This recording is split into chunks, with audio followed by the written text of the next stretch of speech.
离婚证到手的那一刻，我站在民政局门口，风有点凉，手里那2个红色的小本子，一本写着我林之义的名字，一本写着周成衍。曾经我以为他们代表一辈子，现在才明白，原来他们也可以代表结束。工作人员把证件递过来，说手续已经完成，以后2位就是自由人了。自由人这3个字落在我耳朵里，有点陌生。我跟周成衍结婚7年，从来没想过有一天会用这个词来形容我们的关系。他站在旁边，穿一身黑色西装，神色平静的像刚结束一场商业会议。东西收拾好了吗？他问我。我愣了一下。什么？家里的东西需要搬走的话，我让人安排。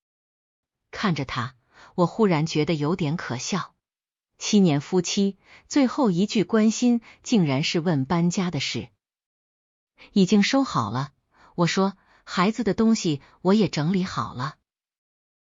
听到孩子2个字，他眉头微微皱了一下。孩子跟你去？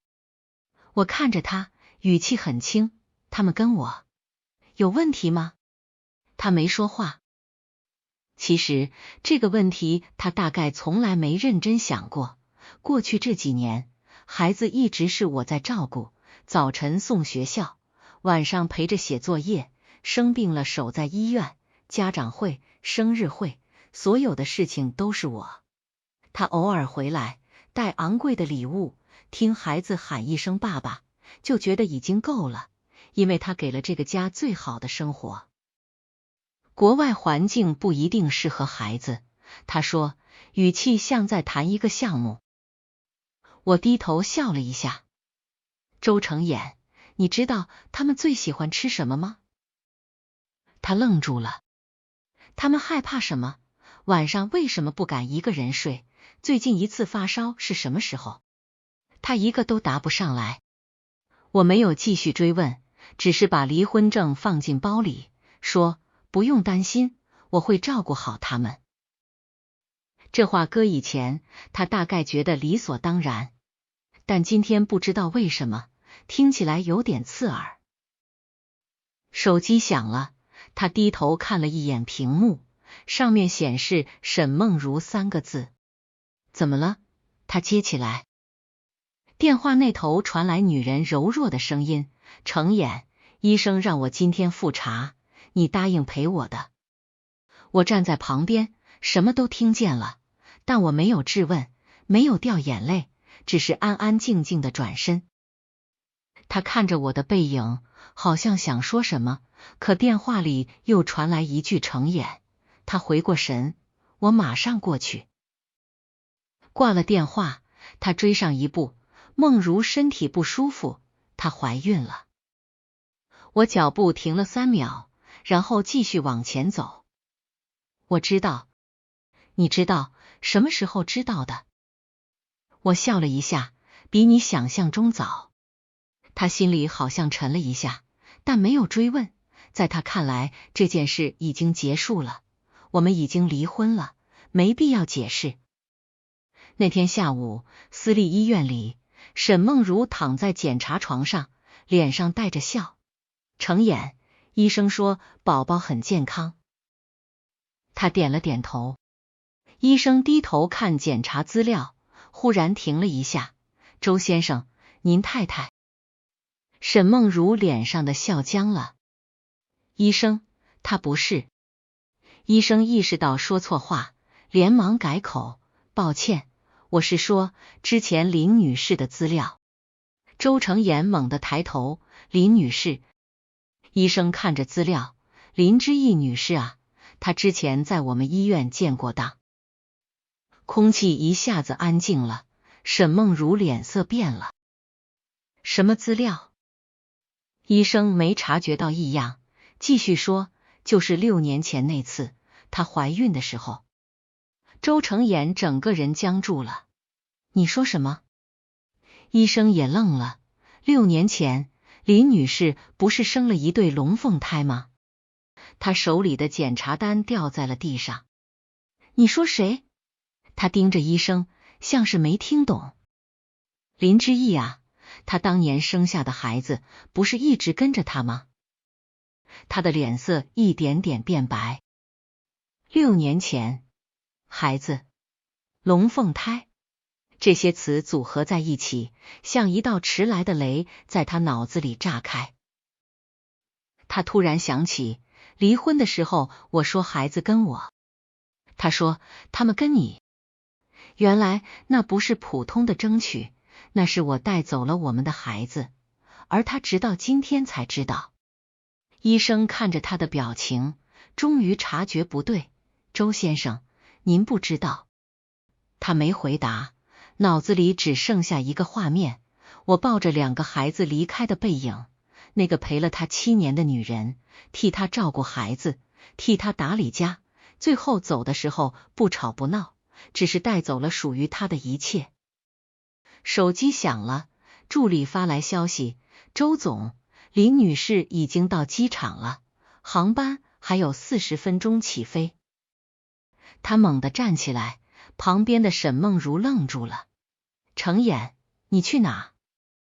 他没有回答，甚至没有解释，这辈子头一回，他什么都没安排，什么都没考虑，抄起外套就冲出了医院。机场大厅里，广播正在播报前往苏黎世的航班。他跑进去，在人群里拼命找，可那个熟悉的身影已经越来越远。而我坐在候机区，看着窗外的飞机。手机里最后一条消息是孩子发来的照片，安安和宁宁笑得很开心，下面写着：妈妈，我们准备好了。我看着那句话，轻轻笑了一下。7年婚姻终于结束了，这一次我不会再回头。周成言赶到机场的时候，我已经登机了。他站在出发大厅，盯着电子屏上那个航班号，第一次觉得几10分钟原来可以这么漫长。助理站在旁边，小心翼翼地问：周总，要不要联系航空公司？他没回答，过了很久，他才开口：他什么时候决定走的？助理愣住了，什么？我是问他什么时候决定离开我的。这个问题没人能回答，连他自己也不知道。他一直以为离婚是今天才发生的事，可现在想想，我可能早就在心里离开了，只是今天才正式拿走行李。那天晚上，他回到那个家，第一次觉得房子太大。以前他觉得大代表成功，代表给家人更好的生活，可现在客厅空荡荡的，餐桌上少了一副碗筷，阳台上的花少了一盆。推开儿童房的门，里面整整齐齐，没有玩具，没有书包，没有孩子睡觉时留下的小毯子，我收拾得很干净，像从来没存在过一样。他站在门口，忽然想起以前每次出差回来，我都会问一句累不累，他总说还好，然后继续处理邮件。我会给他倒杯水，提醒他吃饭。他说：你不用每天等我。我笑，习惯了。他不知道，一个人说习惯了的时候，可能已经累了很久。第二天公司开会，他坐在主位上，所有人都等他讲话，可他看着文件，一个字都看不进去。秘书提醒：周总，下午还有投资会议。他点了点头，取消。秘书愣了，可是准备了半个月。取消。他拿起手机，翻到跟我的聊天记录。最后一条消息是我3天前发的，孩子最近换季容易感冒，你如果有时间，陪他们吃顿饭。他的回复只有2个字：再说。他盯着那2个字，第一次觉得刺眼，继续往上翻。1个月前，我说学校开放日，老师希望父母都到场，他说公司有会。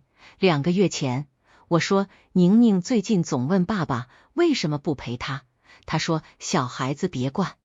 半年前，我说我们聊聊吧，他说晚上回来。可那个晚上他没有回来，因为沈梦如发烧，他去医院陪了一整夜。他翻到那里，手指停住了。以前他觉得自己只是照顾一个需要帮助的人，没有错。可现在他才第一次看见，在我那里，这些事到底意味着什么？他不是输给了一个女人，他是输给了自己的每一次选择。那天下午，他去了孩子以前的学校，老师见到他有点惊讶，周先生，您怎么来了？我想问，孩子以前，他停顿了一下，不知道该怎么问。老师明白了，轻轻叹了口气，您想问他们为什么不亲近您？他没说话。其实孩子很喜欢您，只是他们已经习惯了没有爸爸。这句话比责怪更难受。每次活动，其他孩子都说爸爸妈妈一起，他们不会，他们说爸爸很忙，不能怪爸爸。他站在那里，心一点点往下沉。原来不是孩子不需要他，是孩子太懂事了，懂事到替他找理由。晚上，沈梦如给他打电话，程衍，你在哪里？他沉默了一会儿。医院那天，医生说的话是真的吗？电话那头安静了。你都知道了，所以你知道孩子的事。他没有马上回答，那沉默已经说明了答案。周程衍闭上眼睛，为什么没人告诉我？沈梦如声音低下来，因为林之义不想让你知道。为什么？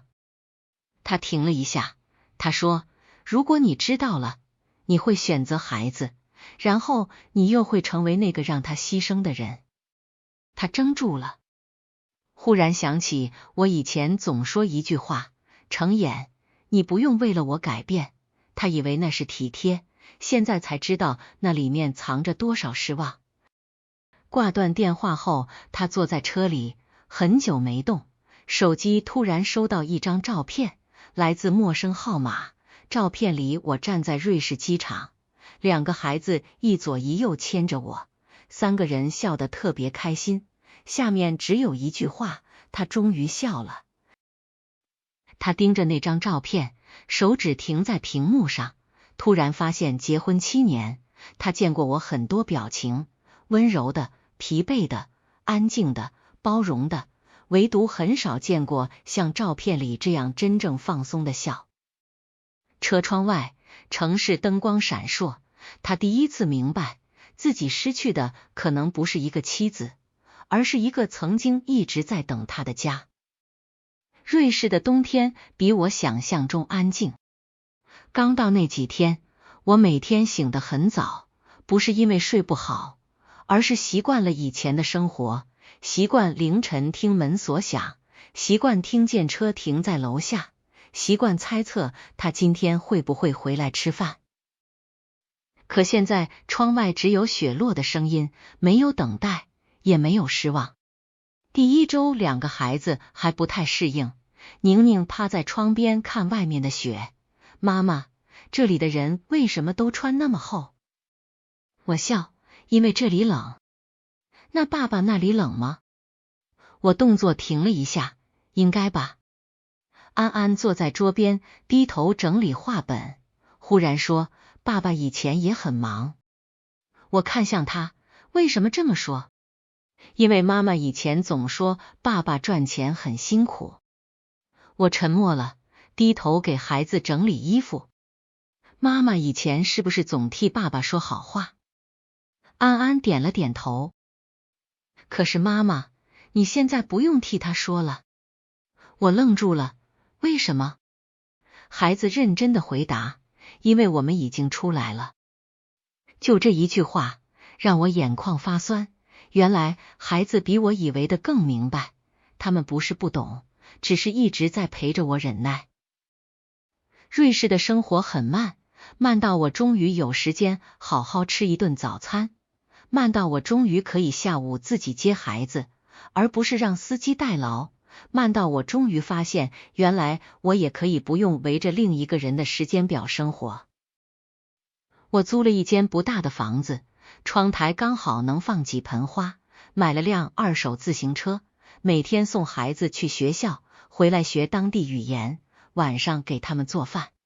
这些事以前我也做，但以前做的时候，心里总想着周成衍什么时候回来，他有没有看到，他会不会觉得我做的不够好。现在我做这些，只是因为孩子需要，也因为我喜欢。有天晚上，宁宁突然问我，妈妈，你后悔离婚吗？我正在切水果，刀停了一下，为什么这么问？因为别人家的爸爸妈妈都在一起。我放下刀坐下来，看着女儿，宁宁，如果一个人在家里每天都觉得自己不重要，你觉得那个家还完整吗？她想了一会儿，摇了摇头。那妈妈为什么要离开？因为妈妈想让自己变得重要。孩子似懂非懂地点了点头。那爸爸以后会知道吗？我没有回答，我不知道，也不想猜，过去7年我已经猜够了。而国内那边，周成衍开始面对一个他从未处理过的问题，生活。秘书把文件放到桌上，周总，这个季度报告需要签字。他点了下头，却没有马上拿笔，因为文件旁边放着一张孩子以前画的画，不知道什么时候他从家里带出来的。画里一家4口，只是那个爸爸画得很小，站在很远的位置。他看了很久。秘书轻声问，周总，您还好吗？他回过神，没事。可这一次他说没事，连自己都不信。晚上他第一次主动去超市买孩子以前喜欢吃的东西，走到零食区拿起一包饼干，突然停住了，因为他不知道宁宁现在还喜不喜欢。他站在那里，像一个第一次独自照顾孩子的人。最后什么都没买，回到空荡荡的房子，打开冰箱，只有水。以前冰箱永远是满的，因为我知道一家人喜欢什么，我记得所有日期，记得所有习惯，而他只记得工资报表。那天晚上，他第一次给我发消息，孩子还好吗？消息发出去后，他盯着屏幕等了很久，没有回复。以前我从来不会不回消息，哪怕再忙也会回一句我看到了，可现在我已经不再等他的消息了。第2天，手机终于亮了，不是我的回复，是助理的消息，周总，有件事需要您确认，关于林女士之前负责的那个项目。他皱眉，什么项目？助理停了一下，是您不知道的，这几年他一直在做的事情。什么意思？林小姐离开前把所有工作都交接了，但我们发现很多重要资源只有她知道。她沉默了。过去她一直以为我只是照顾家庭，可现在她第一次发现，那个她以为一直依靠她的女人，其实也支撑了很多东西，而她从未认真看过。手机又响了，又是一张照片，我在雪地里，2个孩子站在我身边，3个人笑得特别自然。他看着那张照片，忽然有种感觉，我不是离开他，我只是终于回到了自己的人生。他再次去了医院，这一次不是陪沈梦如，而是为了确认一件事，6年前我到底经历了什么。妇产科走廊里人来人往，有怀孕的年轻夫妻，有抱着孩子的父母，也有独自坐在椅子上的女人。他站在那里，忽然觉得陌生，因为过去7年他很少来这种地方。他以为照顾家庭只是女人擅长的事，直到现在才发现，那些他没有参与的细节，组成了一个完整的人生。医生看到他有些意外，周先生，您怎么来了？他开门见山，我想查6年前林之义的记录。医生愣了一下，林女士，我知道她已经走了，我想知道当年的情况。医生看着他，似乎明白了什么。您以前不知道？这句话让他心口一沉，不知道什么？医生翻开资料，林女士怀孕期间情况其实很复杂，她身体不好，又坚持自己处理很多事情。他皱眉，为什么没人告诉我？医生看着他，这个问题您应该问自己。他沉默了。医生继续说，他每次来检查基本都是一个人，偶尔有人陪。谁？他母亲，还有一位朋友，不是您。这句话很轻，却让他无法反驳。他站在那里，想起那几年我怀孕的时候，他在哪里？第一次产检，他说公司有会议；第二次，他说客户来了；最后一次，他说之意，你自己去可以吗？我笑着说了可以。原来我真的可以，只是没有人问我是不是不想一个人。孩子出生那天，医生说林女士一直在看手机。他抬头，他等谁？医生停顿了一下，应该是您。空气安静了。后来呢？后来他看到没有消息，就把手机放下了。医生低头整理资料，他当时说了一句话。他声音发紧，什么？他说算了，他应该很忙。这4个字像一把刀，慢慢割开他过去所有的自以为是。从医院出来，他没回公司，而是去了以前的房子，打开衣柜，里面还有一些我留下的东西，不是带走的，是故意留下的。一条围巾，一个旧笔记本，一本孩子小时候的相册。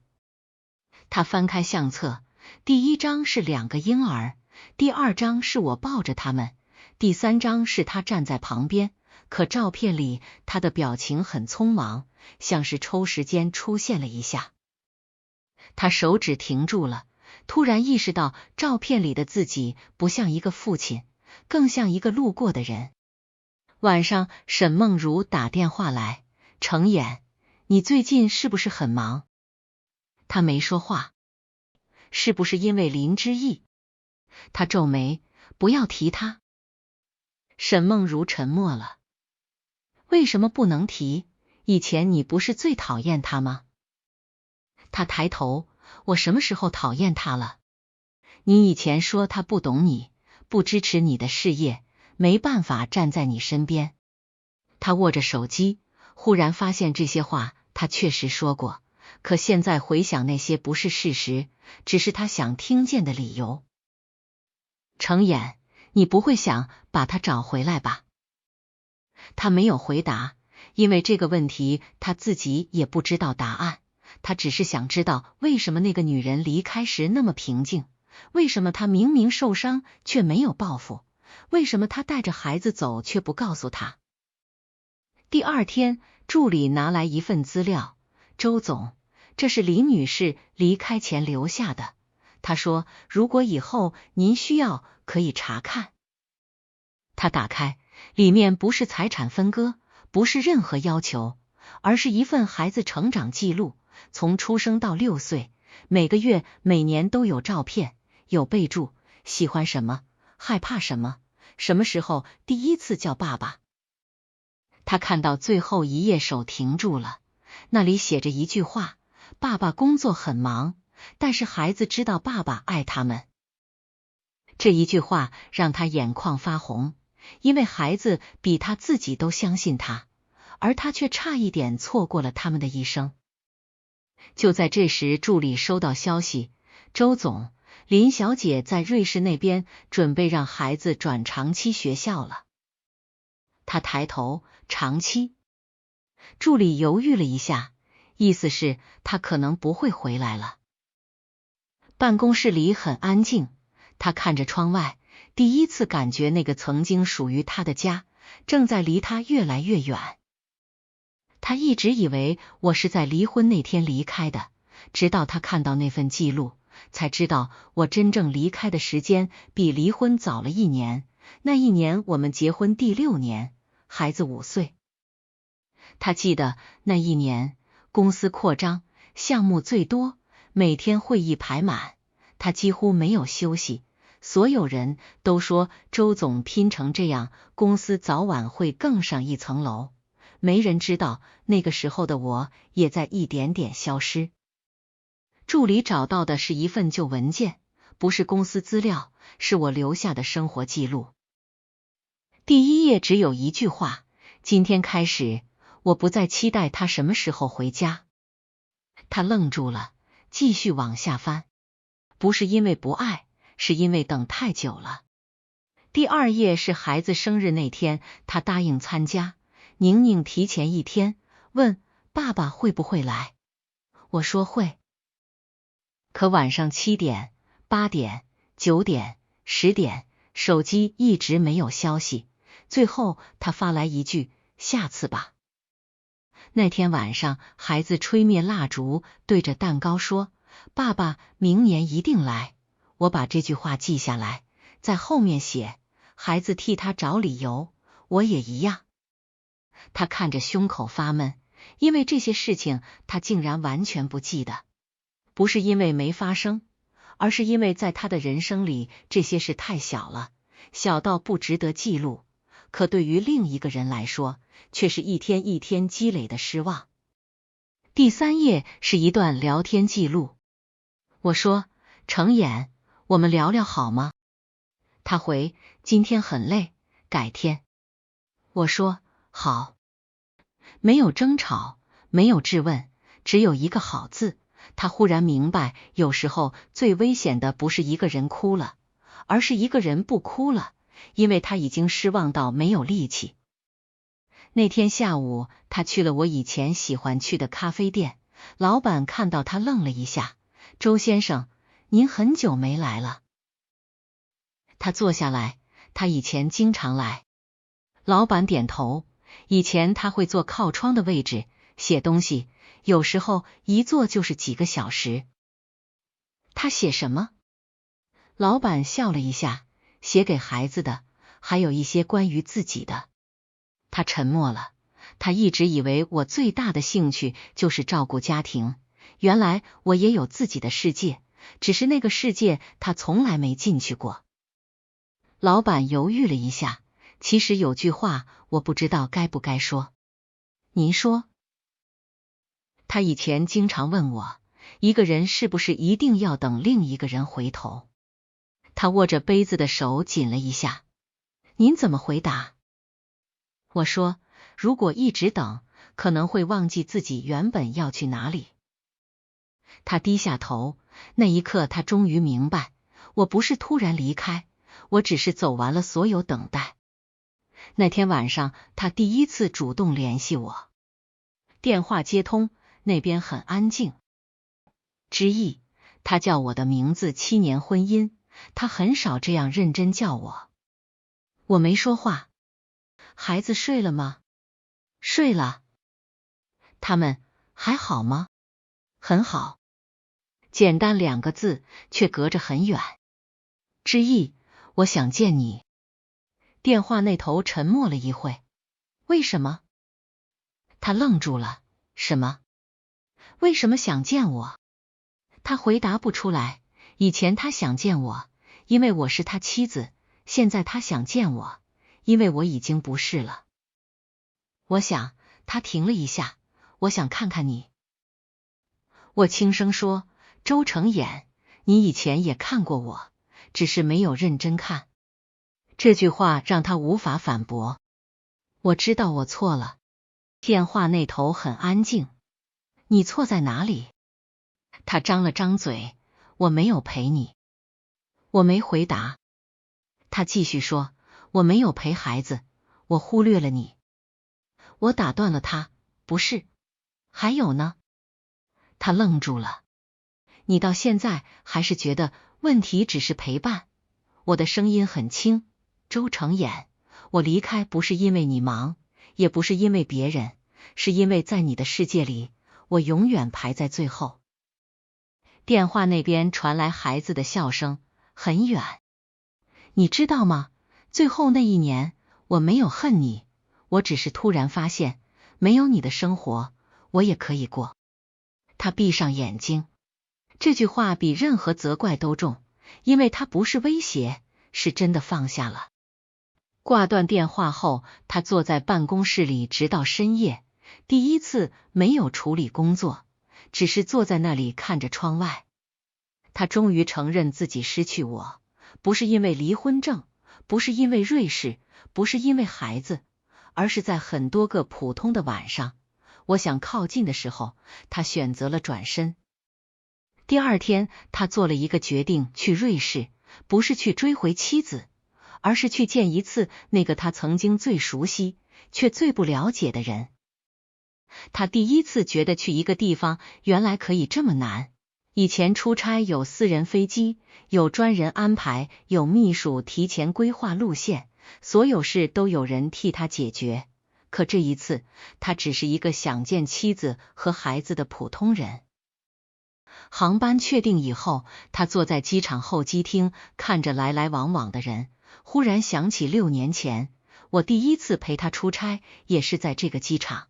那时候他刚创业失败，一次心情很差，我坐在旁边给他买了一杯咖啡，他说我可能什么都没有。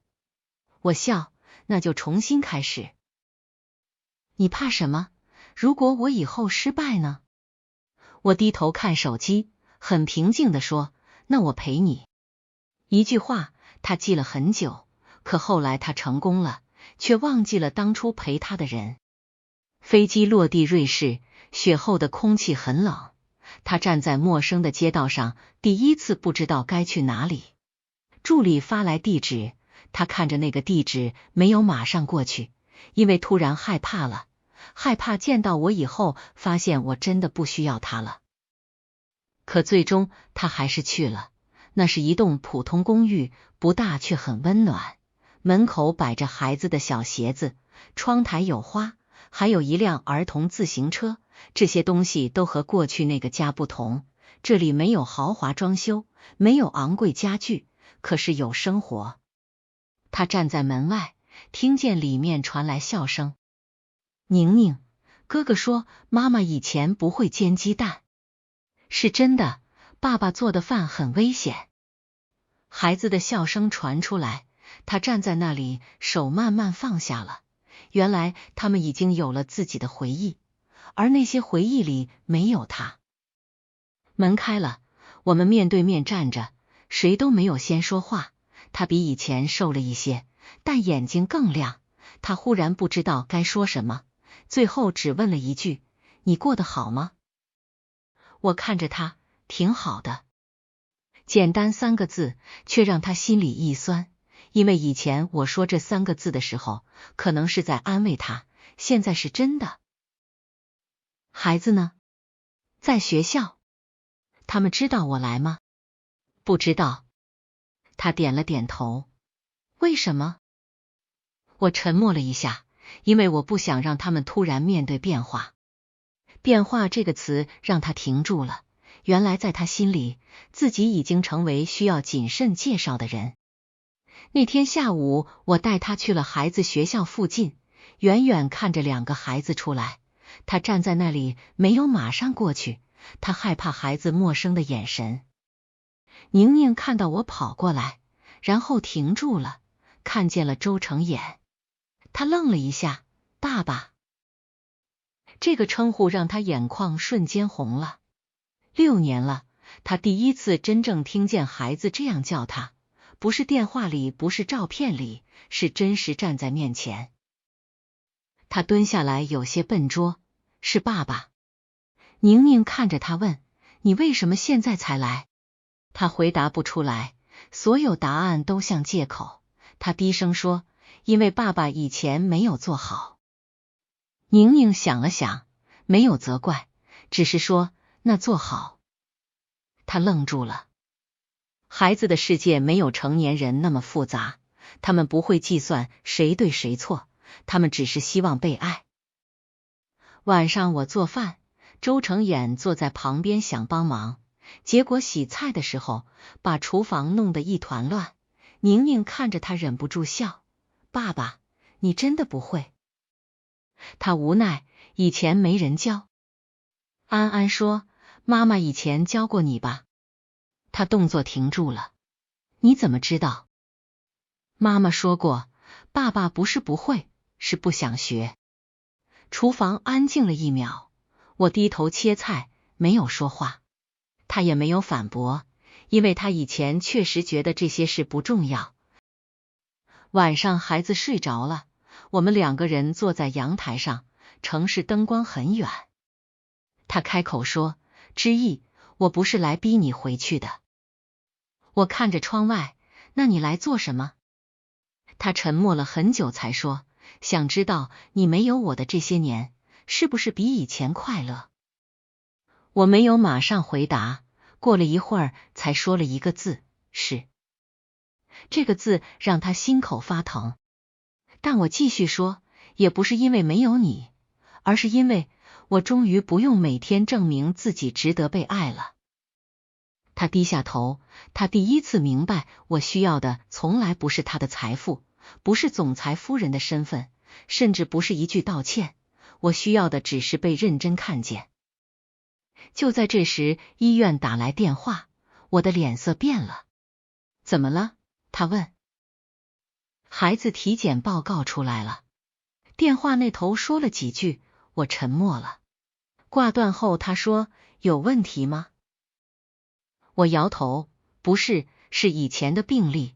我看着周成远，医生说有一份6年前的记录，需要我们一起确认。他心里一沉，6年前，又是6年前，那个他们错过的时间，似乎还有最后一个秘密等着他们面对。医院的走廊很安静，我坐在椅子上，手里拿着6年前的病历资料，周成远坐在旁边，2个人之间隔了一段距离，却像隔了7年。医生走出来，看见他们，轻轻叹了口气，你们终于一起过来了。我抬头，医生，当年的情况可以告诉他了。医生看了周成远一眼，您确定？我点头，确定。他心里一沉，因为我说这句话的时候没有怨，没有恨，只是平静，像是在讲别人的故事。医生翻开资料，6年前，林女士怀孕期间身体情况并不好，她需要家属陪伴。他低声说，话到嘴边他说不下去。医生没有责怪，只是继续，但她每次都跟医生说，丈夫工作很忙，不需要打扰。我低下了头，他看着我，为什么？我没回答。医生说，因为他知道您当时正在创业关键阶段，他不想成为您的负担。这句话他听过很多次，可以前他只觉得这是我体贴，现在才知道，一个人总说不麻烦，有时候不是因为真的不需要，而是因为已经习惯没有人来。医生离开后，他问我，为什么从来不告诉我？我看着窗外，告诉你什么？告诉你我累了，告诉你我害怕，告诉你我希望你陪我。我笑了一下，我说过。他愣住了，什么时候？很多次。他想起来了，那些晚上我说，成远，我们聊聊。他说，等忙完。我说，我有点累。他说，早点休息。我说，孩子最近。他说，你决定就好。每一句现在回想都像一次求救，只是他说服自己，那只是普通聊天。之意，对不起，这3个字他说得很轻。我没有马上接受。周成远，你知道我最后为什么决定离开吗？为什么？不是因为沈梦如。我看着她，如果只是一个女人，我不会离开，因为我相信感情会有变化，人也会犯错，但是我不能接受，我在你身边，却像一个不存在的人。他低下头，说不出反驳的话，因为这是事实。回到家，孩子已经睡了，宁宁的房间门没关严，里面传来轻轻的呼吸声。周成衍站在门口看了很久，他第一次发现孩子长大了，不是他记忆里的小婴儿，是两个有思想、有习惯、有秘密的小孩。安安房间里放着一本画册，他打开，第一页画的一家人里，爸爸站在远处，旁边写着爸爸很忙。第二页爸爸的位置近了一点，第三页爸爸牵着孩子，最后一页爸爸妈妈和孩子站在一起，下面写着4个字：希望有一天。他看着那句话，眼眶发热。原来孩子一直在等，只是等得太久了，所以没有再问。第二天，我带孩子去公园，周成衍跟在后面不远不近，他想参与，却不知道自己的位置。宁宁突然回头：爸爸，你为什么总在后面？他愣住了。孩子跑回来拉住他的手：你应该一起走。那一瞬间，他忽然明白了，家人不是等他有时间，而是他主动走进去。晚上我收到一封邮件，来自国内，是周成衍公司的文件。我皱了一下眉：你为什么把这些发给我？他说：不是让你帮忙，只是想让你知道，你以前负责的那些事，我现在才知道有多重要。我沉默了。以前我负责家庭，也负责公司一些内部事务，可那些努力从来没被看见。他继续说：我以前以为你只是陪着我，后来才发现，很多时候是你拖着我。我看着他没有说话，窗外雪慢慢落下来。那一晚，我们第一次没有争过去，也没有急着谈未来，只是安静坐在一起，像两个重新认识的人。可第二天早晨，一条消息打破了短暂的平静。沈梦如发来一句话：周成衍，你是不是忘了我肚子里的孩子？他看着手机沉默了很久，他知道有些过去必须面对，逃避只会让所有人更受伤。那条短信他看了很久没有回复，不是因为不知道怎么回答，而是因为第一次他不知道该站在哪一边。过去他一直觉得自己很清楚，林之义是过去，沈梦如是现在，孩子是未来。可他现在才发现事情根本不是这样，有些人离开以后才知道他原来一直存在。有些关系开始的时候看似热烈，却未必经得起时间。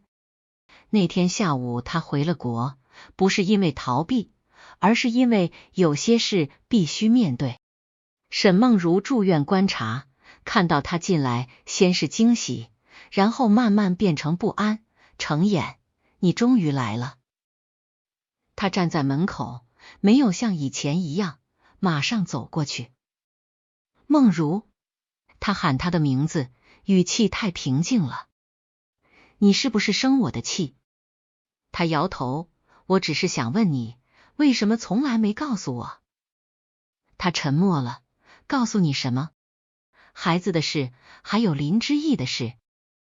空气安静了。沈梦如低下头，我以为你知道以后会选择我。这句话让他沉默了，所以你希望我不知道。他没有否认。成衍，我等了你这么多年，我只是想要一个位置。他看着他，可那个位置是你想要的，还是我给你的？他眼眶红了，什么意思？如果林之义没有离开，你会不会真的走到今天？他回答不了，因为他知道不会。他闭上眼睛，梦如，我承认我伤害了你，也伤害了他，但我不能再继续用错误补偿错误了。他看着他，所以呢？你不要我了。他沉默了很久，才说，我会承担孩子的责任，但感情不能靠亏欠维持。沈梦如笑了一下，眼泪掉下来。原来你也会说这种话。他没有回答，因为这句话他曾经也应该对自己说。离开医院后，他在街上走了很久。以前他以为成功就是拥有更多公司、财富、地位，可现在他拥有很多，却发现最重要的东西不是拥有，是有人愿意留下。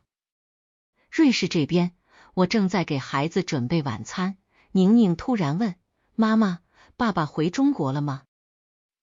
我手停了一下，怎么了？因为他有事情。宁宁想了想，爸爸是不是很难过？我没回答。安安坐在旁边，轻声说：妈妈，你是不是也难过？我愣住了，孩子的问题总是比成年人直接。我笑了一下，以前难过，现在呢？我看着窗外，现在好多了。这句话不是安慰别人，是真的。我已经不再每天等待，不再猜测，不再证明自己，我拥有了自己的生活。晚上周成衍发来消息：之意，我可以跟你谈谈吗？我看着屏幕很久，回复：可以。视频接通，我们第一次隔着这么远认真看着对方。他先开口：我不知道还能不能补救。我没说话，但是我想告诉你，我终于知道我以前错在哪里了。不是因为我不赚钱，不是因为我工作忙，是因为我以为只要给你物质，就代表我爱你。我看着他，眼神有一点变化。可爱不是这样，我说。他点头，我知道。我现在知道。他停顿了一下，孩子们还愿意让我靠近，是他们给我的机会，不是我应该拥有的。我沉默了一会，这句话我等了很多年，可现在听见，心里已经没有以前那么疼了，因为人一旦走出来，过去的答案就不再决定未来。周成衍，你不用为了孩子，也不用为了愧疚改变自己，我希望你改变，只是因为你自己想成为更好的人。他看着我，轻声说：如果有一天你愿意重新认识我，我会珍惜。我没有回答，只是说先做好爸爸，再说其他。视频结束了，他坐在办公室很久，没有失望，反而第一次觉得轻松，因为这一次他不是在追一个结果，而是在学着成为一个值得被信任的人。几天后，我收到学校通知，孩子需要参加家庭活动。老师问：爸爸会来吗？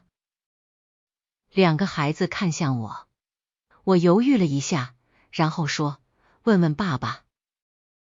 晚上，周成衍收到消息，只有5个字：孩子需要你。他盯着屏幕，久久没动，然后回复：我会到。这一刻，他知道自己真正要追回的不是婚姻，而是曾经被自己忽略的那个家。家庭活动那天，他提前3个小时到了学校附近，这是他第一次为了孩子的活动提前这么久。以前他总是最后出现，甚至迟到，然后站在人群里接受孩子开心的拥抱。他以为孩子只要看到他就够了，可他现在知道，等待也是一种爱。学校操场上，很多父母陪着孩子，有人拍照，有人帮忙整理衣服。他站在人群里有些不习惯，因为这里没有商业谈判，没有利益交换，没有人因为他的身份让路，所有人只是一个普通的父亲。我带着孩子走过来，看见他，轻轻点了下头。来了。他笑了一下。宁宁跑过来：爸爸，你今天没有迟到。他愣了一下，然后笑了：以后不会了。孩子认真的看着他：真的吗？他点头：真的。活动开始了，孩子们需要和父母一起完成任务。第一个环节是写给未来的一封信。安安低头写字，宁宁在画画，周成衍坐在旁边问：“你们写什么？”宁宁挡住纸，不告诉你。为什么？因为是秘密。他笑了，爸爸也不能知道。宁宁摇头，等以后。这个回答让他忽然想起我以前，我也有很多秘密，不是因为不信任，是因为习惯自己承担。活动结束，孩子们去玩了。我和周成衍站在树下，两个人都没说话，最后他开口了：“之意。”“谢谢你。”我看向他，谢什么？谢谢你没有让孩子讨厌我。我沉默了一下，他们是你的孩子，不是我的工具。他低下头，我知道，以前我错了，我总觉得只要努力赚钱，就是给他们最好的，可我忘了，他们需要的不是一个成功的爸爸，是一个会出现的爸爸。风吹过来，树叶轻轻响，我没有说话，因为这些话如果放在3年前，我可能会哭，可现在我只是安静地听，因为我早就不再是那个等他理解的女人了。那天下午，我们4个人一起吃了顿饭，离婚以后第一次坐在同一张桌子上。宁宁很开心，一直说学校的事，安安也会主动问周成衍工作上的事，他认真的回答，没有看手机，没有接电话。我看着这一幕，忽然想起很多年前，我们也这样吃过饭，只是那时候他总是在看手机，总有工作，总有会议。原来幸福没有那么复杂，只是有人愿意把注意力放在你身上。晚上他送我们回家，临走前说：“之意，我知道我现在说什么都不能改变过去。”我看着他，但我想让你知道，我不是想追回以前的婚姻，因为以前的那个婚姻已经结束了。我沉默了，那你想要什么？他看着我的眼睛，重新认识你，重新学会怎么成为孩子的爸爸。如果有一天你愿意再重新认识我，我会等。我没有马上回答，只是说：“周成衍，不要等我。”他愣住了，为什么？因为我不希望你又把人生放在等待一个人身上。他笑了一下，因为这句话像极了以前的我，总是替别人考虑。那我应该做什么？我看着他，做好你自己。如果未来还有可能，那是2个完整的人重新选择，不是一个人在等另一个人。他点头，好。那天晚上他没有留下，也没有纠缠，只是离开了。回到酒店，他打开电脑处理了一份文件，不是工作，而是一份新的生活计划，减少不必要的应酬，固定陪孩子的时间，学习做饭，学习真正参与家庭。秘书看到以后有些惊讶，周总，您确定？这些事以前不是有人负责吗？他停了一下，然后说，以前有人负责，所以我以为不用管，现在我知道了。秘书没有再问，因为他第一次看到这个总是安排别人工作的男人开始安排自己的生活了。几个月后，我收到一个包裹，里面是一台旧相机和一张照片。照片是孩子学校活动那天拍的，4个人站在一起，不是一家人的证明，只是一个普通的瞬间，背后有一句话：谢谢你让我重新开始学习，不要求你回来，不要求你原谅，不要求你任何事。我看着那张照片很久，才轻轻笑了一下。我知道有些关系不是回到过去，而是走向新的地方。可就在这时，孩子突然跑进来，妈妈，爸爸说下个月会来看我们。我抬头看向窗外的雪，没有回答，只是把那张照片放进了相册里。那里已经不再只有过去，还有未来。